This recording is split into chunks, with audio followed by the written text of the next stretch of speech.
Dorothy Stratten, the beautiful aspiring actress and Playboy Playmate, is often remembered for her tragic and untimely death. It was a tragic story that shook the whole Hollywood to its core.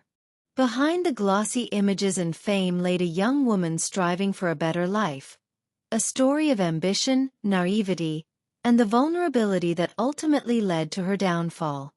Understanding Dorothy's early life is crucial to comprehending the pressures and vulnerabilities that made her susceptible to the controlling forces that shaped her destiny. Dorothy Stratten was born in Grace Maternity Hospital in Vancouver, British Columbia, Canada, on February 28, 1960, to Simon and Nellie Hoogstraten, who had emigrated from the Netherlands, in 1961. Her brother John Arthur was born. Her sister Louise followed in May 1968.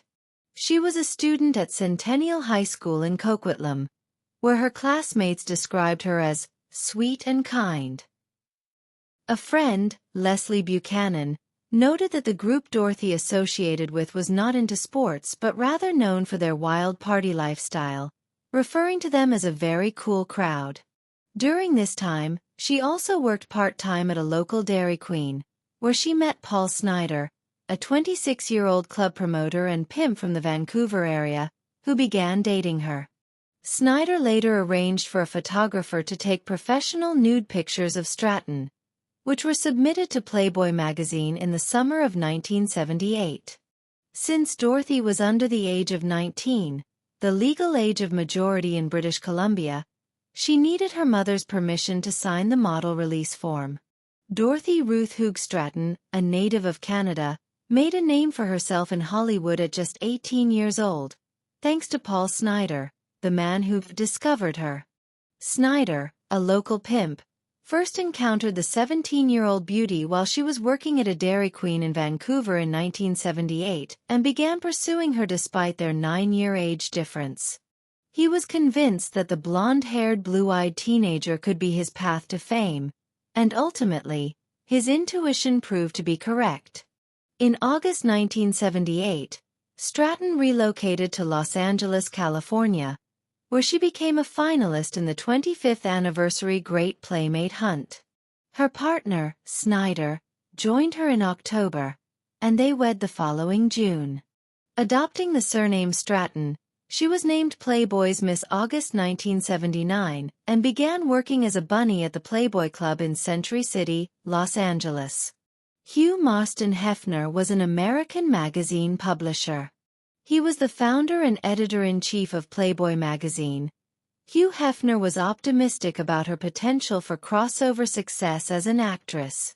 In 1979, she appeared in episodes of the television series Buck Rogers and Fantasy Island, as well as small parts in the films Americathon, the roller disco comedy Skatown, USA, and a leading role in the exploitation film Autumnborn, all released that same year. Playboy staff informed Hefner that Stratten needed to cut ties with Snider. In a documentary focused on Stratten, Hefner reveals that he attempted to caution her about Snider, but he felt caught in a difficult situation. Additionally, Roseanne Caton and several other friends also advised Stratten regarding Snider's conduct. On March 22, 1980, Stratten traveled to New York City to start work on her final film project, They All Laughed, 1981. A romantic comedy directed by Peter Bogdanovich. This marked Stratten's fifth film, despite her career having only begun the previous year, and it represented her first significant role in a major production, where she portrayed the unhappy wife of John Ritter, one of the film's lead actors.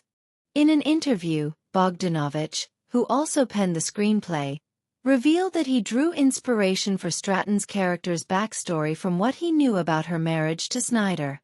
During the film's production, Stratten and Bogdanovich began an affair, and early 1980, Stratten dedicated the first 2.5 months to completing her Playmate of the Year photo shoot and filming her previous movie, Galaxina, in Southern California.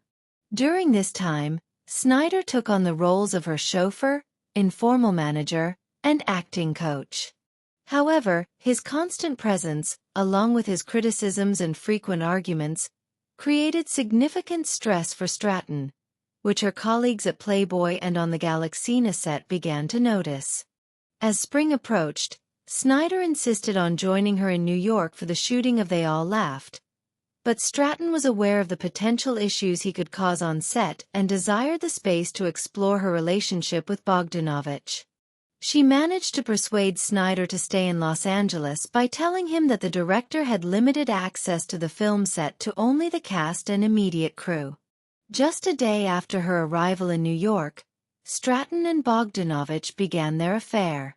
In April, Stratten made a short trip back to California to get ready for her upcoming debut as the new Playmate of the Year and the subsequent promotional tour. With several months of filming still to finish in New York, this marked the final occasion she would reside with Snider in their home near Los Angeles. On Wednesday, April 30th, during a luncheon at the Playboy Mansion, Stratten was introduced to the gathered entertainment media as the 1980 Playmate of the Year. Hefner, in his opening remarks, highlighted that Stratten was originally from Canada and noted that she had received $200,000 in cash and gifts along with her title. He made a brief yet poignant remark about her captivating blend of beauty, intelligence, and sensitivity, saying, "And she is something rather special. They always are, but Dorothy is really quite unique."